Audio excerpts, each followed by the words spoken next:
Hi welcome to సత్యాయిస్ academy. So మనం TSPSC group 1 mains answer writing గురించి discuss చేస్తున్నామండి. సో ఆన్సర్ రైటింగ్ ఏ విధంగా రాయాలి, సో ప్రశ్న ఏం అడుగుతాడు, సో ప్రశ్నకి సంబంధించి ఏ విధంగా మన ఆన్సర్ రైటింగ్ ఉండాలి మొదలైన అంశాలని డిస్కస్ చేస్తూ వస్తున్నాం. సో కరెంట్ రిలేటెడ్ ఆస్పెక్ట్ ఏదన్నా ఒకటి ఇస్తాడు. ఈ కరెంట్ రిలేటెడ్ ఆస్పెక్ట్ నుంచి ప్రశ్న ఏ విధంగా రూపొందుతుంది. సో మన దగ్గర ఉండే సిలబస్ని చూసుకుంటాం. సో ఈ సిలబస్లో static part and dynamic part. Static ఇక అందులో ఏమి మార్పులు చేర్పులు ఉండవు. ఉదాహరణకి సింధు నాగరికత ఏ విధంగా ఆవిర్భవించింది, ఏ విధంగా పతనమైంది, ఇక అంతే. అది దానికోసానికి ఏం అప్డేట్స్ అక్కర్లే, ఏం అక్కర్లే. సో ఇట్లాంటివన్నీ కూడా మనం స్టాటిక్ పాయింట్ ఆఫ్ వ్యూలో తీసుకుంటాం. Dynamic points, central bureau of investigation దాని యొక్క నిర్మాణము, విధులు తెలియజేయండి, అది కూడా స్టాటిక్ అయిపోతుంది. బట్ ఈ స్టాటిక్ అంశం మీద కరెంట్ రిలేటెడ్గా ఏదన్నా ఒక అంశము వస్తే దానిని ఆధారం చేసుకొని ప్రశ్న ఏ విధంగా రూపొందుతుంది, సో ఆ ప్రశ్నకి మనం ఆన్సర్ ఏ విధంగా చేయాలి అనేది ఈరోజు మనము డిస్కషన్లో చూద్దాము. ఉదాహరణకి అవినీతి నిర్మూలనలో సిబిఐ ఎదుర్కొంటున్న సవాళ్ళని తెలియచేయండి, ఇది ప్రశ్న. సో కరెంట్ రిలేటెడ్గా CBI faces 23% man power shortage, over 1000 cases pending. Government ఇది ఇవ్వటం జరిగింది 5th February 2024. సో సిబిఐలో మ్యాన్ పవర్ షార్టేజ్ ఉంది, దానివల్ల కేసెస్ పెండింగ్ అన్నది ఇక్కడ మనకు కరెంట్ రిలేటెడ్గా ఆస్పెక్ట్ తెలిసింది. సో దీనిని ఆధారం చేసుకొని ఇది మన సిలబస్. యూనిట్ 5లో ఇథిక్స్ అండ్ వాల్యూస్ ఆఫ్ అడ్మినిస్ట్రేషన్లో neutrality of civil service, committed bureaucracy, political and civil servant relations, ఇవన్నీ కూడా మనం డిస్కస్ చేసాం. బట్ కరెంట్ రిలేటెడ్గా వస్తున్నవి కూడా డిస్కస్ చేస్తూ ఉంటాం. సో ఈ యూనిట్లోనే సెంట్రల్ బ్యూరో ఆఫ్ ఇన్వెస్టిగేషన్ అనేది మన సిలబస్లో ఉంది. సో ఇది కరెంట్ రిలేటెడ్ ఆస్పెక్ట్. దీనిని ఆధారం చేసుకొని ఒకవేళ ఎగ్జామినర్ ప్రశ్న రూపొందిస్తే సిబిఐ మీద ఏ విధంగా రూపొందించడానికి అవకాశం ఉంటుంది అనేది ఇక్కడ నేను వివరిస్తున్నా. సో అవినీతి నిర్మూలనలో సిబిఐ ఎదుర్కొంటున్న సవాళ్ళని వివరించండి లేదా తెలియజేయండి, ఆ విధంగా. లేదా సిబిఐని కేజ్డ్ ప్యారెట్ అంటే రామచిలక, బంధించబడిన రామచిలక అంటాం మనం. సో అని సుప్రీంకోర్టు గతంలో వ్యాఖ్యానించింది. దీనిని ఏ విధంగా పరిగణిస్తావు, సో ఈ కోణంలో కూడా ప్రశ్న రావటానికి అవకాశం ఉంటుంది.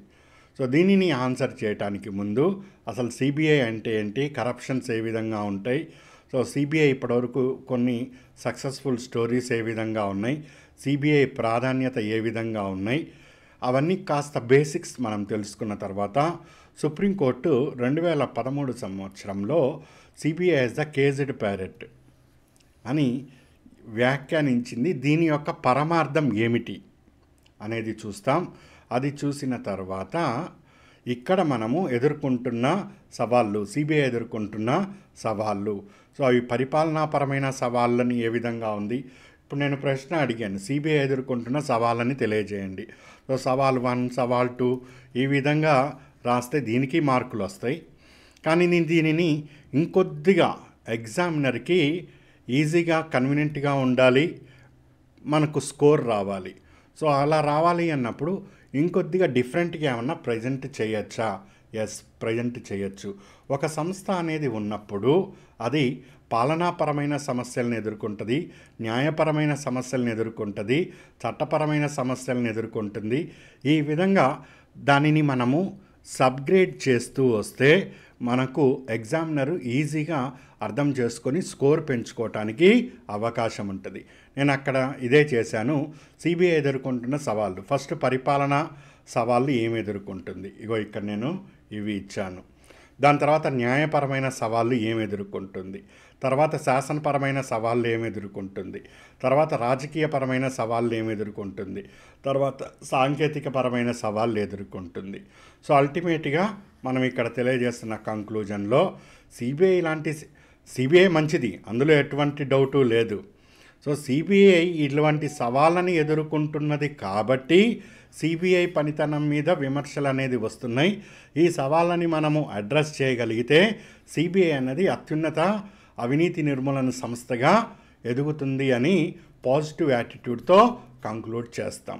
సో దీనిని ఈరోజు మనం ఏ విధంగా ప్రజెంట్ చేయాలి అనేది డిస్కస్ చేస్తాను మీతోటి. సో దానికన్నా ముందుగా చాలామంది అభ్యర్థులు ఇప్పుడు ఫస్ట్ డౌట్, టీఎస్పీఎస్సీ నోటిఫికేషన్ పరిస్థితి ఏంటి సార్, ఏం చదవాలి, ఎలా చదవాలి, ఇటువంటివి కొన్ని బేసిక్ డౌట్స్ ఉన్నాయి. వీటిని నేను క్లారిఫై చేసి ముందుకు వెళ్ళటం జరుగుతుంది. సో అభ్యర్థులకు అవసరం లేని వాళ్ళు డైరెక్ట్గా ముందుకెళ్ళి క్లాస్ చూసుకోవచ్చు, లేదా ఇది ఫాలో అవ్వచ్చు. అసలు అక్కర్లేదు అనుకున్న వాళ్ళు ఇక్కడే ఎగ్జిట్ అయిపోయి ముందుకెళ్ళిపోవచ్చు. సో టీఎస్పీఎస్సీ నోటిఫికేషన్కి ఫస్ట్ ప్రధానమైన సవాళ్ళు, ఇది సుప్రీంకోర్టులో ఉన్నది, ఇష్యూ అనేది సుప్రీంకోర్టులో ఉన్నది. 19వ తారీఖు ఫిబ్రవరి నాడు హియరింగ్కి వస్తుంది. సో ఈ హియరింగ్లో సుప్రీంకోర్టు ఏం చెప్తుంది అనే అంశం మీద ఫర్దర్ నోటిఫికేషన్ అనేది డిపెండ్ అయి ఉంటుంది. ఇది కామన్, కనీస పరిజ్ఞానం ఉన్న ఎవరికైనా అర్థమవుతుంది. ఇందులో అర్థం కానిది ఏమీ లేదు.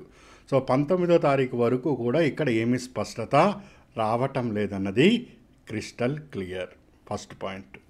మరి 19వ తారీఖు నాడు సుప్రీంకోర్టు ఏం చెప్తుంది అనేది సుప్రీంకోర్టు ఆ టైంలో వాళ్ళు తీసుకున్న ఫ్యాక్ట్స్ కానీ అనాలిసిస్ని కానీ వాళ్ళు ఇచ్చేదాన్ని బట్టి ఇక్కడ అవుట్కమ్ అనేది రావటం జరుగుతుంది.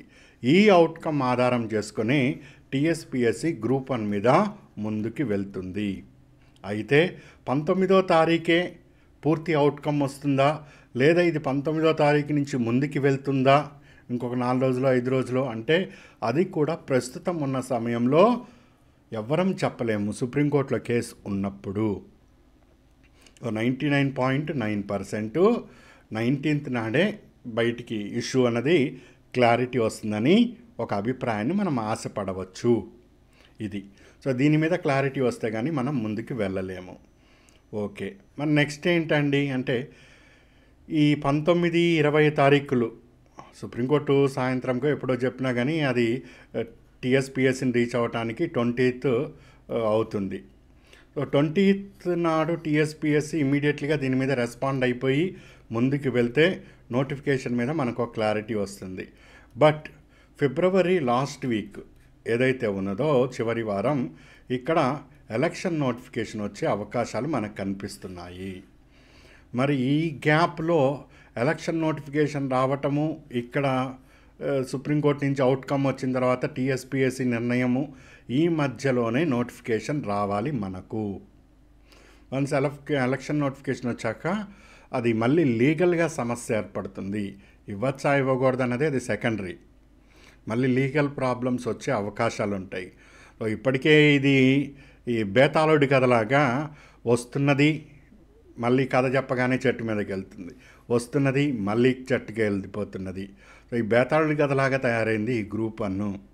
అందుకని వచ్చేది అయినా ఈసారి ఎలాంటి లీగల్ ప్రాబ్లమ్స్ లేకుండా రావాలన్నది అందరి కోరిక, అదే జరగాలని.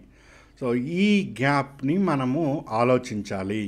అప్పటి వరకు ప్రత్యేకంగా నిర్ణయం అంటూ ఏమీ తీసుకోలేము. ఇది ఇక్కడ సెకండ్ పాయింట్. థర్డ్ పాయింట్, ఇక్కడ 2 ఆప్షన్స్ ఉన్నాయి. ఒకటి, ఇప్పుడే నోటిఫికేషన్ ఇస్తే ఒకటి, లేదా ఎలక్షన్ కోడ్ వచ్చి ఎలక్షన్స్ అయిపోయిన తర్వాత అంటే మే ఆర్ జూన్లో నోటిఫికేషన్ వస్తే, ఈ 2 అంశాలకి అభ్యర్థులు సిద్ధంగా ఉండాలి. ఎందుకంటే ఫైనాన్షియల్ ఆస్పెక్ట్స్ అనేది చాలా ఇంపార్టెంట్ రోల్ ప్లే చేస్తాయి. మన దగ్గర డబ్బులు లేకపోతే కూర్చొని చదవటం అన్నది సాధ్యపడదు. అందుకే ఎవరు కూడా ఎంప్లాయీస్ సెలవులు పెట్టి కూర్చోకండి.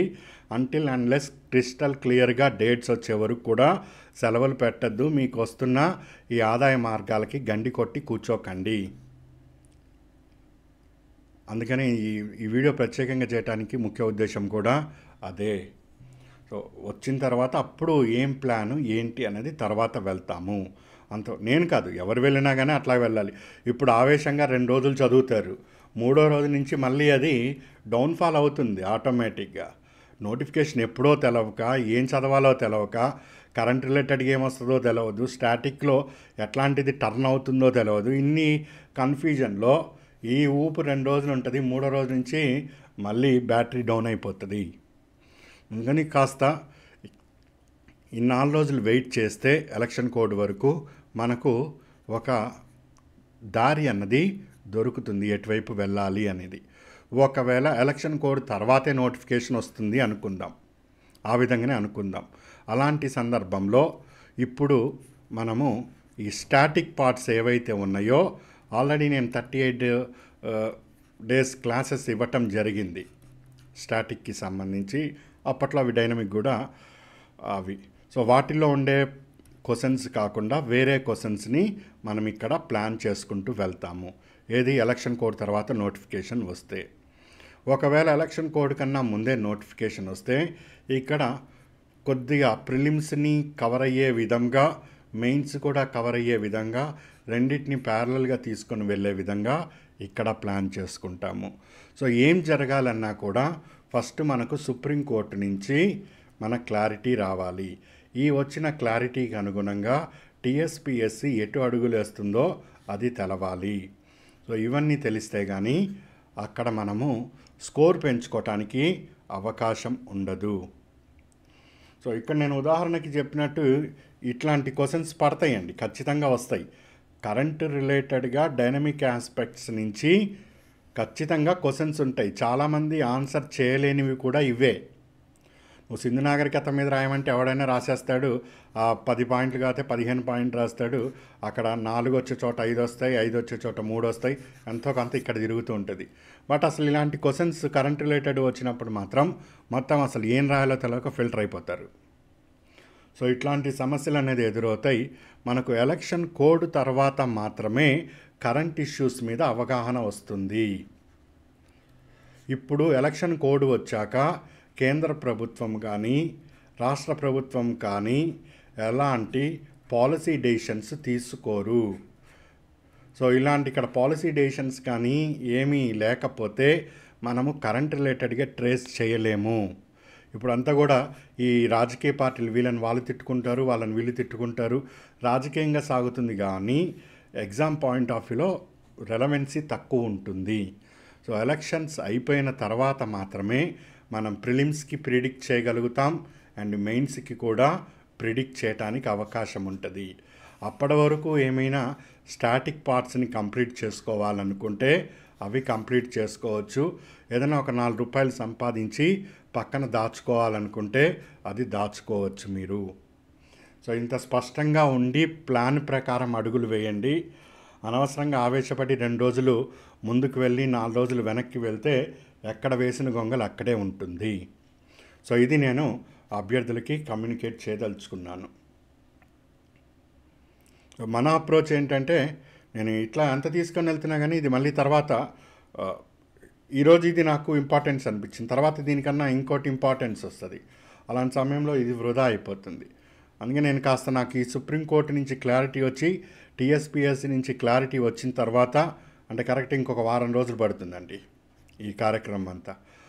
దాని తర్వాత నేను మిమ్మల్ని ఎటువైపు తీసుకెళ్లాలని ప్రాపర్గా గైడ్ చేయడానికి నాకు అవకాశం ఉంటుంది.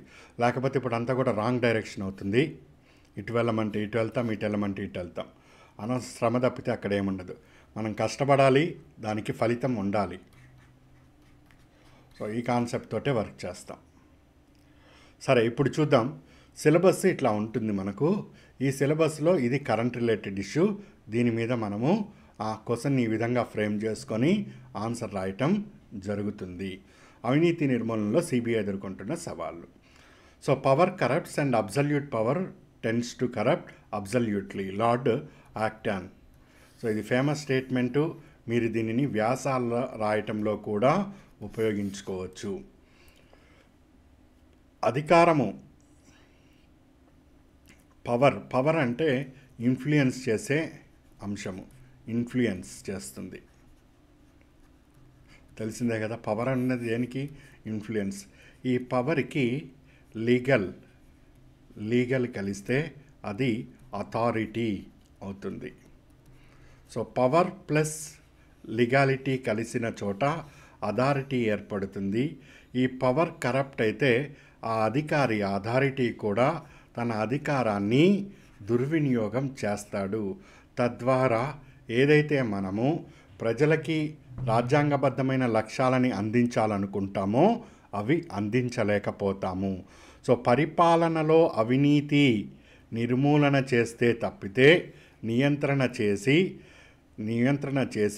నిర్మూలన చేస్తే తప్పితే రాజ్యాంగ లక్ష్యాలని మనము చేరుకోలేము. సో రాజ్యాంగంలో సామాజిక న్యాయం కానీ, ఆర్థిక న్యాయం కానీ, రాజకీయ న్యాయం కానీ ఇవన్నీ కూడా పరిపాలనలో అవినీతి నిర్మూలన అన్నది ప్రధాన కర్తవ్యం అవుతుంది. సో ఈ అవినీతి అన్నది టాప్ టు బాటమ్ అన్ని చోట్ల ఉంది. దీన్ని నిర్మూలనించడానికి వివిధ సంస్థలు ఏర్పాటు చేయటం జరిగింది. సో ఈ అవినీతి అన్నది మనకు వివిధ రూపాల్లో కనిపిస్తుంది. అధికారాన్ని స్వప్రయోజనాల కోసం వాడుకోవటం తెలిసిందే కదా. నిబంధనలని పాటించకపోవటం, రూల్స్ రెగ్యులేషన్స్ చెప్తాయి, అది పాటించకపోయినా కానీ అది కూడా అవినీతే. అధికారాన్ని ప్రజలకి నష్టం కలిగించేలా ఉపయోగించటం, తనకేదో అధికారం ఉంది అని దానిని ప్రజల బాగు కోసం అధికారం ఇచ్చింది. రాజ్యాంగం నీకు అధికారం ఎందుకు ఇచ్చింది? ప్రజల బాగు కోసం. కానీ అది ప్రజలకి నష్టం కలిగించే విధంగా ఉపయోగించితే అన్నది అది కూడా అవినీతికే కారణమవుతుంది. ఉదాహరణకి ఫారెస్ట్ని రక్షించాలి, ఓకే, నీకు చెప్తున్నారు. అక్కడ ఫారెస్ట్లో గిరిజనులు ఎవరో వెళ్ళి ఏదో ఒక పండు కోసుకొచ్చారు.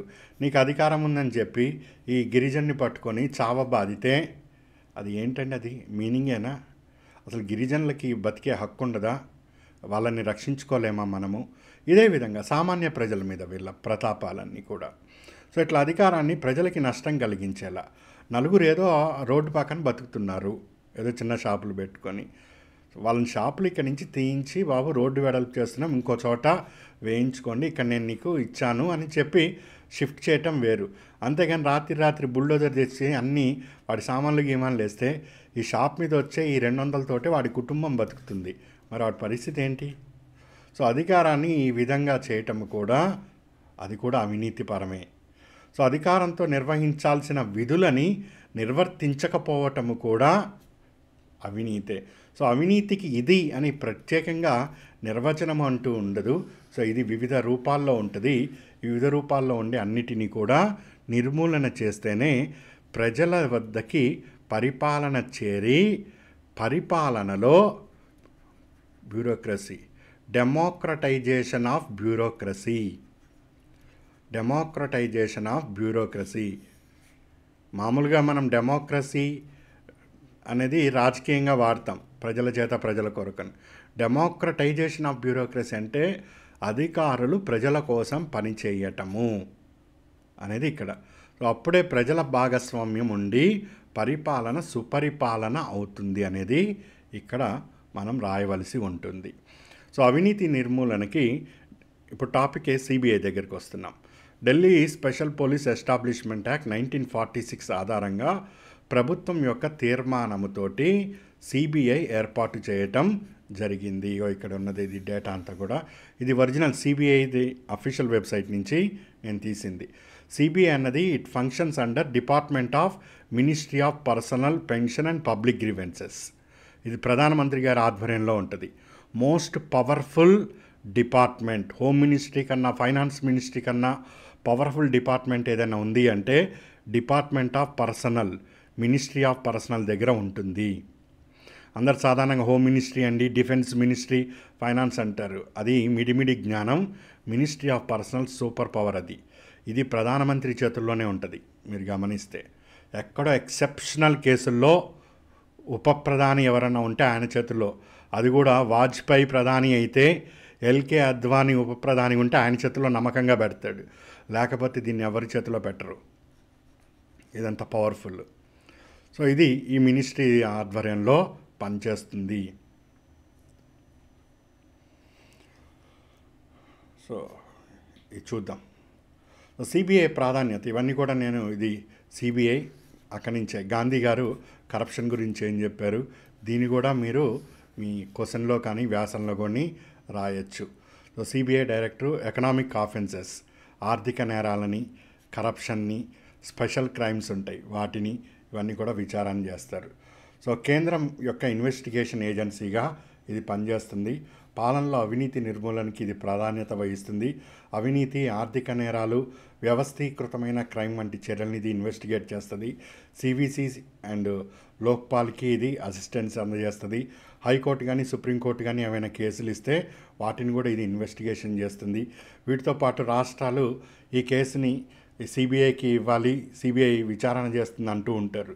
మీరు ఫ్రీక్వెంట్గా చీఫ్ మినిస్టర్ అనే ఈ మాటలు కూడా వింటూ ఉన్నారు. సో ఈ విధంగా రాష్ట్రాలు ఏమన్నా ఇస్తూ ఉంటే అవి కూడా ఇది విచారణ చేస్తుంది. దీనికి జాతీయ స్థాయిలో అకాడమీ ఉంది. ఈ అకాడమీలో ఏ విధంగా సిబిఐ ఇన్వెస్టిగేషన్ చేయాలి ఇవన్నీ కూడా హెచ్ఆర్ ట్రైనింగ్ అనేది ఉంటుంది. సో ఇది నాణ్యమైన మానవ వనరులు ఇన్వెస్టిగేషన్ సంబంధించి అందించడం జరుగుతుంది.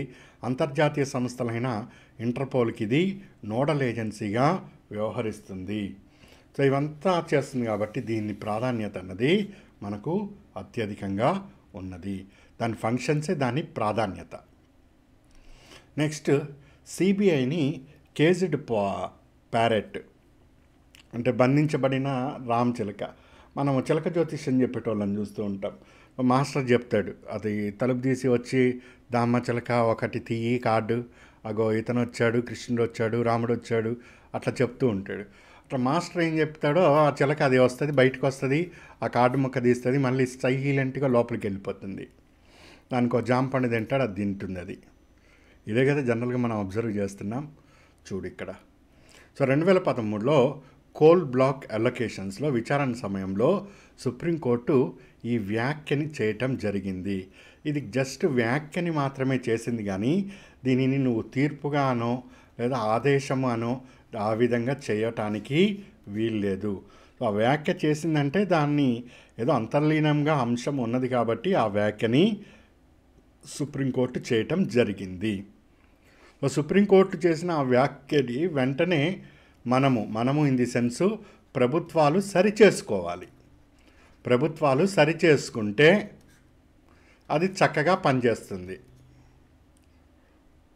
Point clear? అది వ్యాఖ్య చేసింది సుప్రీంకోర్టు, వెంటనే దాన్ని మనం సరిచేసుకోవాలి. ప్రభుత్వాలు చట్టపరంగానో లేదా ఇంకా ఏదైనా నిబంధనల పరంగానో తోచిన విధంగా మరి చేసినాయా అవి కూడా చూద్దాం. అది CBI as a caged parrot అంటే, సో ఇక్కడ పరిశీలన చేద్దాం. దీని పనితనంలో మనకు జడత్వం బాగా కనిపిస్తూ ఉంటుంది.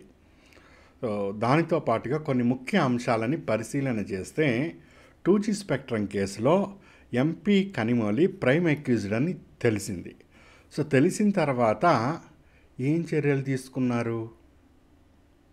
ఏమీ లేదు. 2014 నుంచి ఇది ఒక కేసే కాదు, ఇక్కడ పివి నరసింహారావు గారి మీద వచ్చినాయి, దాని తర్వాత చంద్రస్వామి మీద వచ్చింది, దాని తర్వాత చాలామంది ఈవెన్ ఇంకా మనం డీటెయిల్గా చెప్పుకుంటూ పోతే రాజకీయ నాయకుల మీద ఎంతమంది పేరు మీద వచ్చిందో నేను మీకు ప్రత్యేకంగా చెప్పక్కర్లేదు, ఇంక్లూడింగ్ ఎల్కే అద్వానీ గారి పేరు మీద కూడా.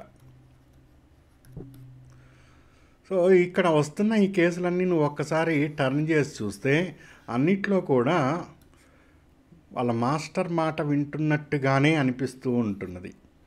2014 నుంచి అంటే మోడీ ప్రభుత్వం ఏర్పడిన దగ్గర నుంచి కేసులు పరిశీలన చేస్తే కేవలం రాజకీయ నాయకుల మీద పెట్టిన కేసులు ఇవన్నీ చూస్తే 95% ప్రతిపక్ష పార్టీల మీదే ఉన్నాయండి కేసులు.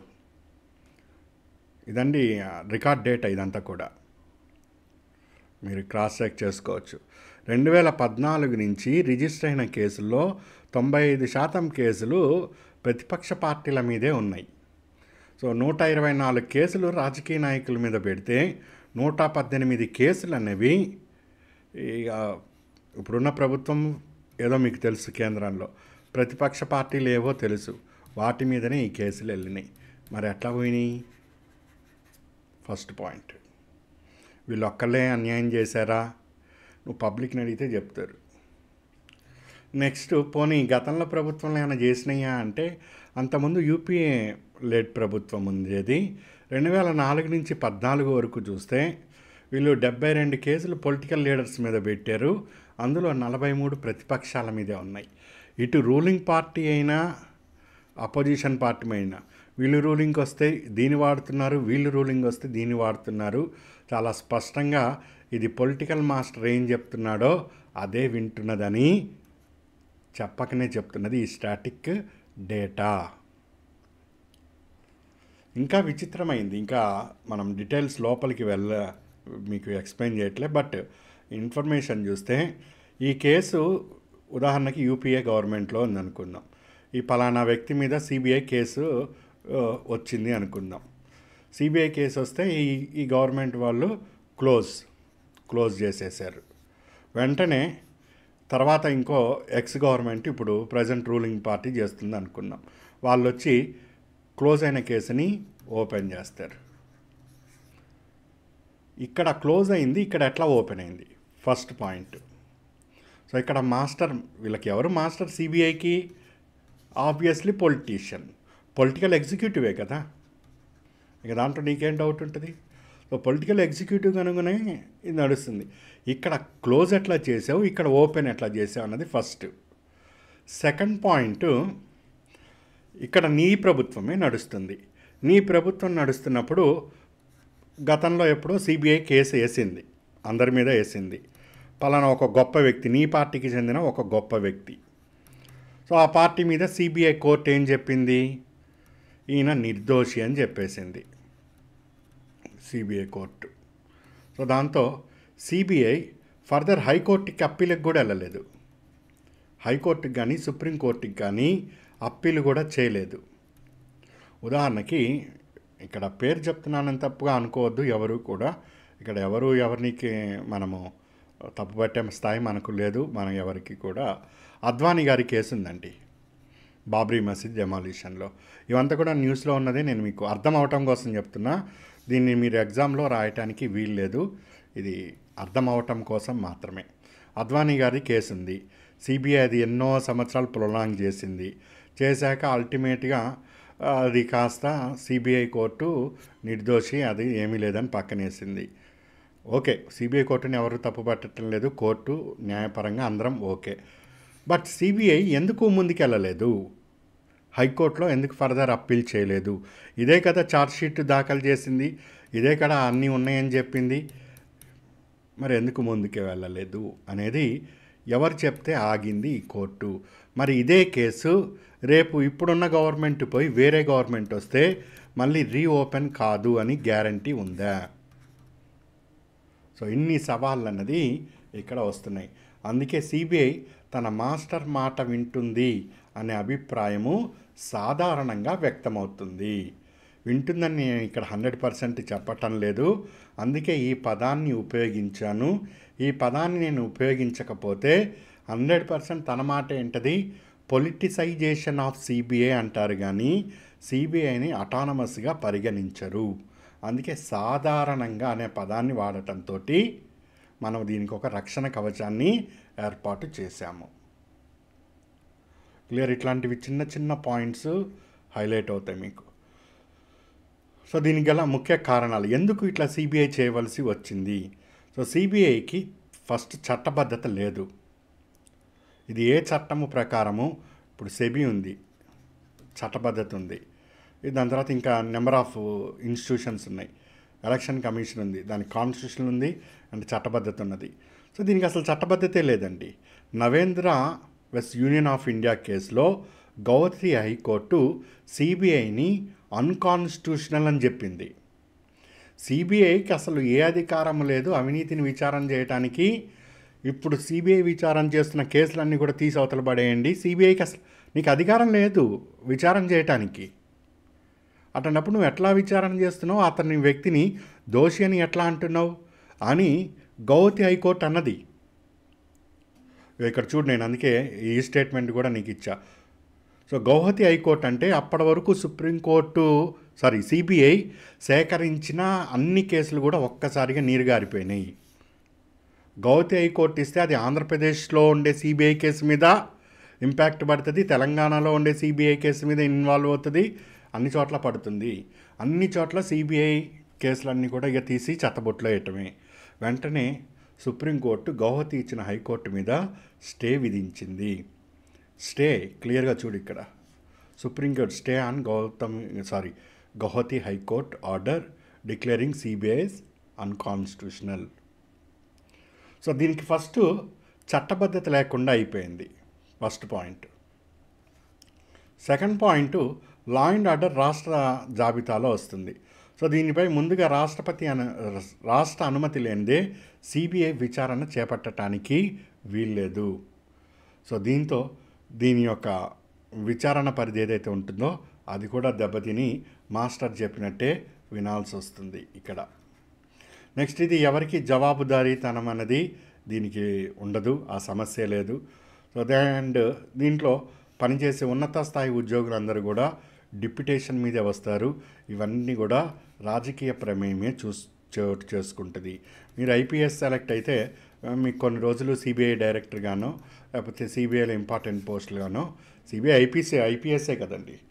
సో ఈ విధంగా రాజకీయ ప్రమేయంతో ముడిపడి ఉండటం వలన ఇది రాజకీయ నాయకుల యొక్క మౌత్ పీస్గా తయారైంది.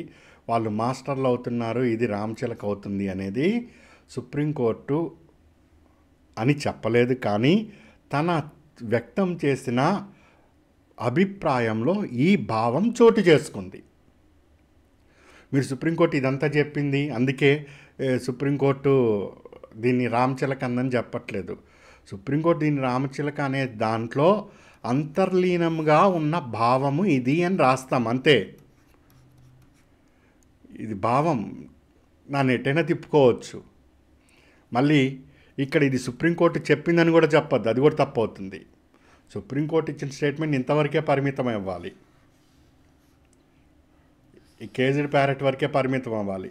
తర్వాత అంతా ఈ విధంగా మనము అనుకోవచ్చు, ఈ విధంగా అది భావాన్ని వ్యక్తపరుస్తుంది. ఆ విధంగా మీ ఆన్సర్ సేఫ్ సైడ్లోకి రావాలి తప్పితే ఎస్ సుప్రీంకోర్టు ఇట్లా అన్నది అట్లా అన్నది అందుకే ఇది సిబిఐ అవుట్డేటెడ్ అది ఇది అని మీరు బియాండ్ వెళ్ళకండి. ఇక్కడి నుంచి మీ ఆన్సర్ ఉంటుంది. ఈ ఆన్సర్ రావాలంటే నేను ఇప్పుడు చెప్పిన ఈ కథ అంతా కూడా మీకు తెలవాలి, అప్పుడు మనము చేయగలుగుతాం. సో మరేం సుప్రీంకోర్టు చేయలేదా? హర్షద్ మెహతా కేసు సక్సెస్ఫుల్గా సిబిఐనే తీసుకొని వచ్చింది బయటికి, కొన్ని షేర్ మార్కెట్ స్కామ్ ఇది. సో ఇది నెక్స్ట్ ఆర్మ్స్ డ్రాప్ కేసు 1995.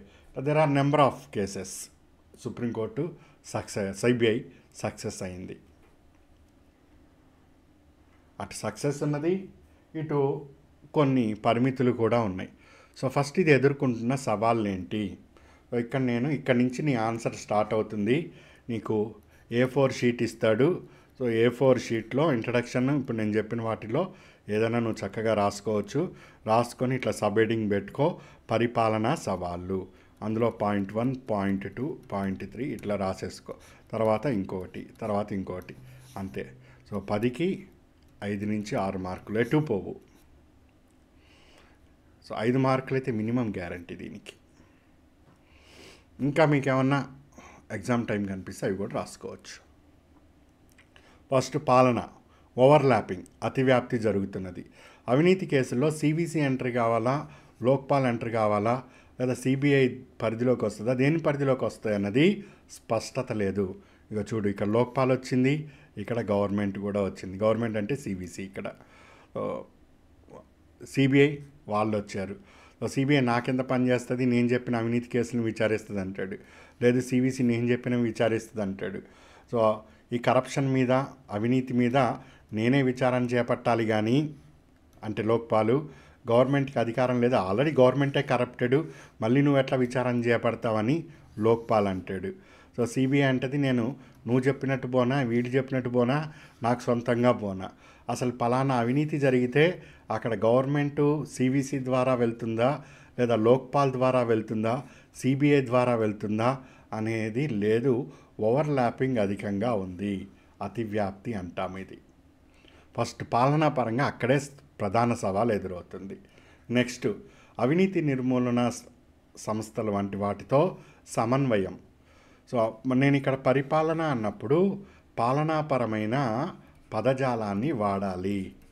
పదజాలం అంటాం, జార్గన్ ఆఫ్ వర్డ్స్ ఇంగ్లీష్లో. సో నేను అడ్మినిస్ట్రేషన్ మీకు చెప్తున్నప్పుడు పబ్లిక్ అడ్మినిస్ట్రేషన్ గవర్నెన్స్ అక్కడ కొన్ని పదాలు చెప్పాను. సో మీరు ఆన్సర్ రాసేటప్పుడు ఆ పదాలు అందులో ఉంటే స్కోర్ పెరుగుతుంది అని. సో ఇక్కడ అదే నేను ఉపయోగిస్తున్నా. ఇవి కోఆర్డినేట్ చేయటం లేదు. ఫలానా కేసులో అవినీతి ఏర్పడిందని చెప్పారు.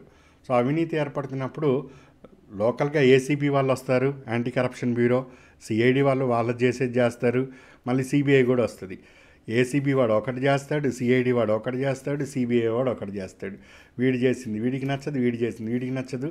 అల్టిమేట్గా కోల్డ్ స్టోరేజ్లోకి వెళ్తుంది. 10 సంవత్సరాలైనా పరిష్కారం కాని కేసులు కొన్ని వేలున్నాయి, వేల కేసులు ఉన్నాయండి పెండింగ్లో. అవి అంతే నడుస్తాయి. వీడొకటి చెప్తాడు, వీడొకటి ఎటు పోవు. సో ఈ సమన్వయ లోపం వలన సిబిఐ ప్రధాన సమస్య ఎదుర్కొంటుంది. నెక్స్ట్, నేర నిర్ధారణలో బ్రిటిష్ కాలం నాటి నిబంధనలే ఇంకా ఫాలో అవటం వలన పరిష్కారం డిలే అవుతుంది. క్రిస్టల్ క్లియర్గా ఇది కళ్ళ కట్టినట్టుగా అవినీతి అని కనిపిస్తున్నది. బట్ ఇండియన్ క్రిమినల్ కోడ్ అన్నది ఎప్పుడో మనం 1850స్లో రూపొందించుకున్నాం.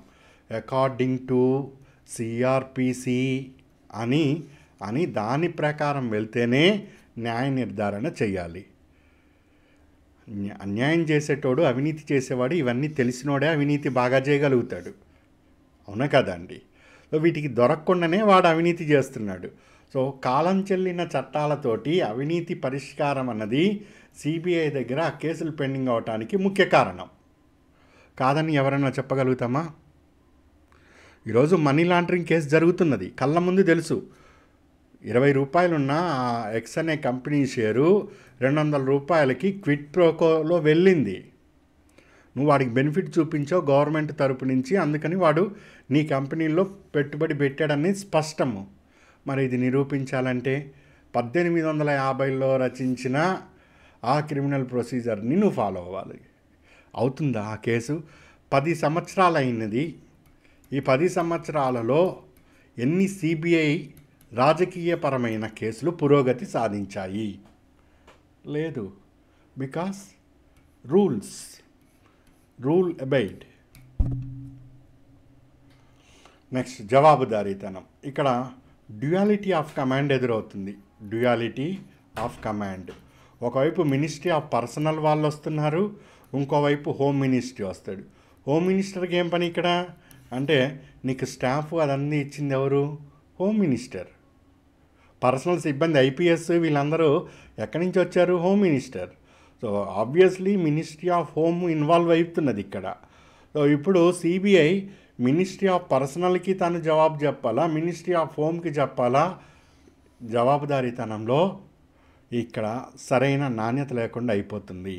సో ల్యాక్ ఆఫ్ అకౌంటబిలిటీ అన్నది ప్రధాన సవాలుగా మారింది. నెక్స్ట్, పారదర్శకత. అకౌంటబిలిటీ, ట్రాన్స్పరెన్సీ ఇవన్నీ మనం మాట్లాడుకుంటాం.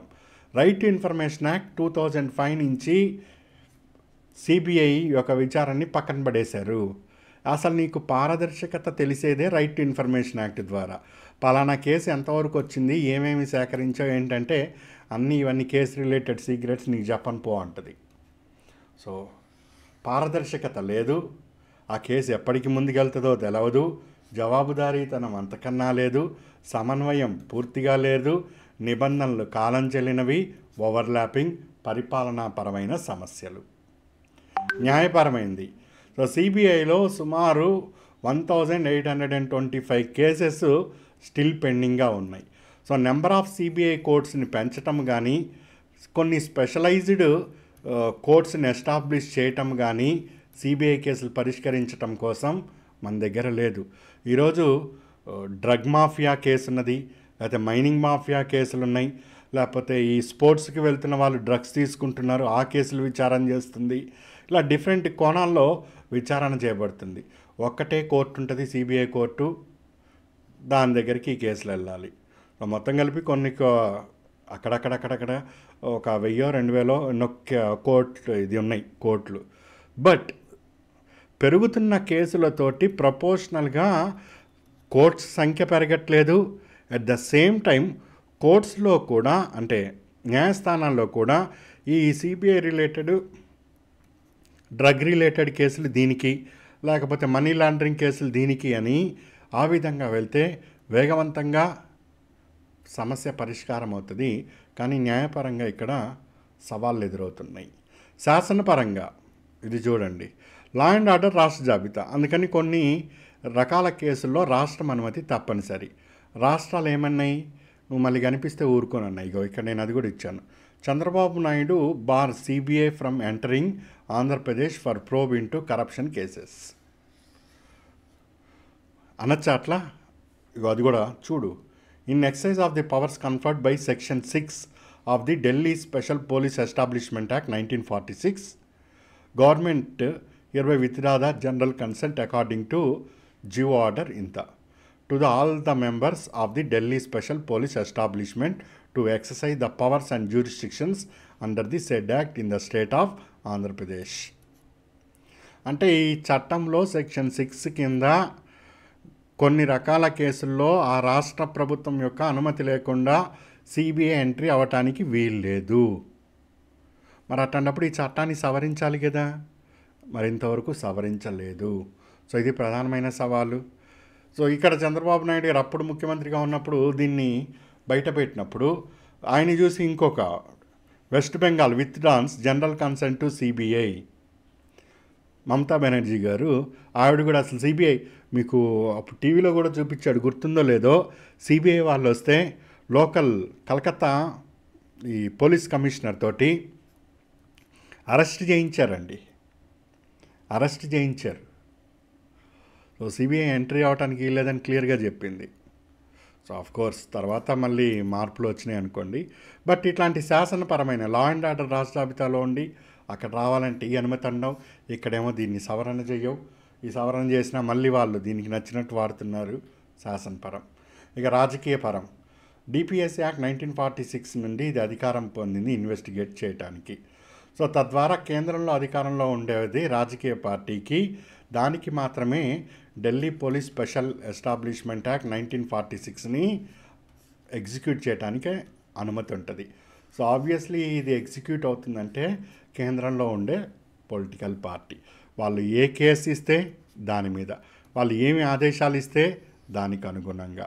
సో ఈ విధమైన చర్యలు అధికంగా ఉన్నాయి. అందుకే రాజకీయ పార్టీలో కీలుబొమ్మ అని అనట్లేదు, అభిప్రాయం వస్తున్నది.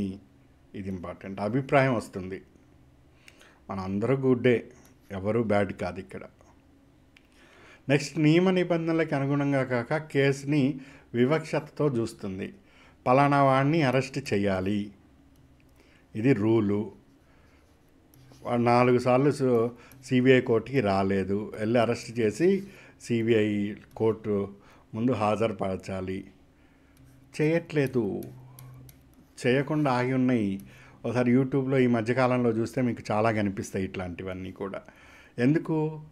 మనోడు ఆ రాజకీయ పార్టీకి ఈ రాజకీయ పార్టీకి అంతే గది. సో రాజకీయ సవాళ్ళ వలన ఇది వివక్ష అన్నది చూపిస్తున్నది అనే భావన వ్యక్తమవుతుంది ఇక్కడ కూడా. నెక్స్ట్, సాంకేతిక సమస్య.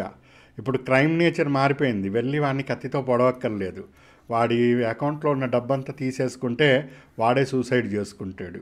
ఆ అమ్మాయిని వెళ్ళి చంపక్కర్లేదు, ఏదో ఆ అమ్మాయి యొక్క ఐపీ అడ్రస్ తీసుకొని సైబర్గా ఆ అమ్మాయిని ఏడిపిస్తే ఆ అమ్మాయి పోతుంది. సో ఇట్లాంటి క్రైమ్ నేచర్ మారుతున్నది, కొత్త కొత్త క్రైమ్స్ వస్తున్నాయి. దీనికి అనుగుణమైన నైపుణ్యం గల సిబ్బంది లేరు, దానికి తగ్గ సాంకేతిక పరిజ్ఞానం కూడా సిబిఐ దగ్గర లేదు. సో వీళ్ళు ఏదో ఎంసీక్యూల మీద బిట్లు పెట్టుకొని వచ్చారు, లేదా ఒకసారి ఆన్సర్ రాయటం చూసి వచ్చారు.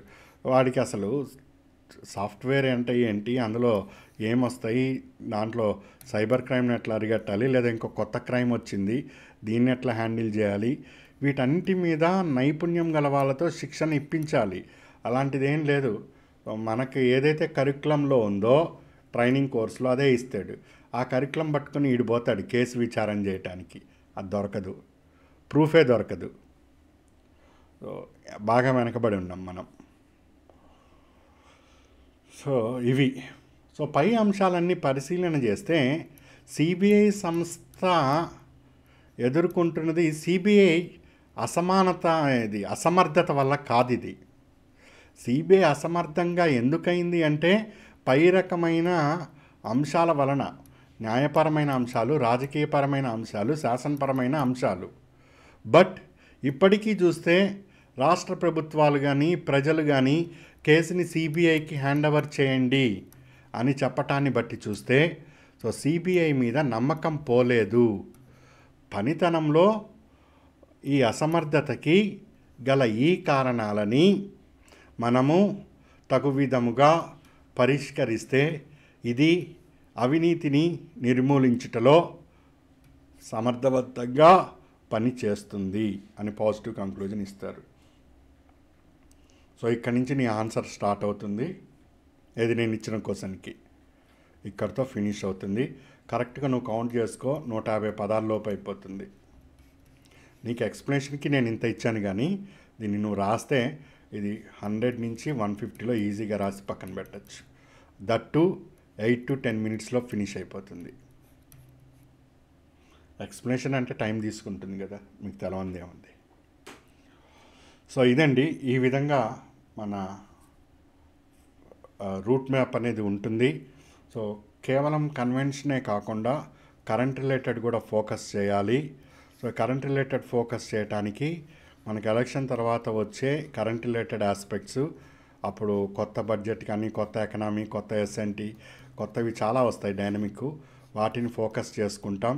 At the same time election code ముందే నోటిఫికేషన్ వస్తే దానికి ఏ విధమైన అప్రోచ్ ఉంటుంది, ఒకవేళ తర్వాత వస్తే ఏం అప్రోచ్తో మనం ముందుకు వెళ్తామన్నది మనము కాస్త ఈ సుప్రీంకోర్టు అవుట్కమ్ వచ్చిన తర్వాత డీటెయిల్గా వెళ్తాము. సో ఈ మీన్ టైంలో నేను గతంలో ఇచ్చిన ఈ 38 days సత్యసార్ డెస్క్ అని ఉంటుంది కాలం, అక్కడి నుంచి అవి చిన్నగా చదువుతూ ఉండండి. లేదా అది కూడా బద్ధకం అనిపిస్తే పక్కన పెట్టేసేసి 2 రోజులు రిలాక్స్ అవ్వండి, టెన్షన్ అక్కర్లేదు. ఈ 2 రోజుల్లో బ్రహ్మాండం ఏమీ మారిపోదు. ఓకే అండి, నేను ఇక్కడ కంక్లూడ్ చేస్తున్నాను. So all the best, good luck.